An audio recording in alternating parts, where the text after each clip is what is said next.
బీరకాయ కర్రీ ఎలా చేసుకున్నామో చూద్దాం. ఫస్ట్ కేజీ బీరకాయలు తీసుకొని వాటిని చెక్కు తీసుకోవాలి. పిల్లర్తో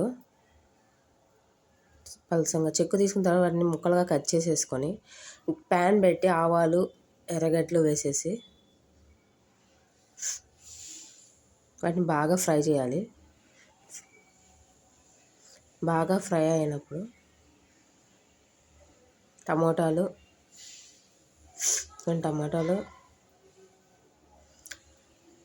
కరివేపాకు వేసి బాగా ఉడకనివ్వాలి, మగ్గనివ్వాలి.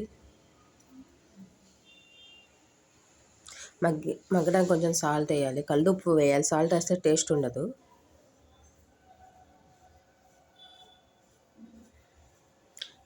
కల్లుప్పు వేసిన తర్వాత అల్లం వెల్లుల్లి పేస్ట్ కొంచెం వేసుకోవాలండి, టేస్ట్ కోసం.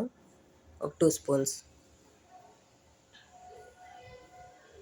అన్నీ బాగా మగ్గనిచ్చి కలపాలి. మనం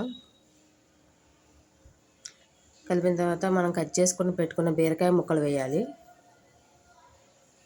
వేసేసి బాగా కలపాలి.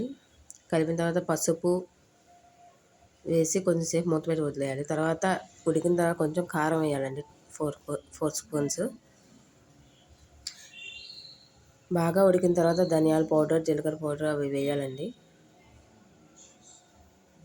లాస్ట్లో కొత్తిమీరతో గార్నిష్ చేసుకోవాలి. ఎంతో సింపుల్గా చేసుకునే బీరకాయ కర్రీ ఫినిష్.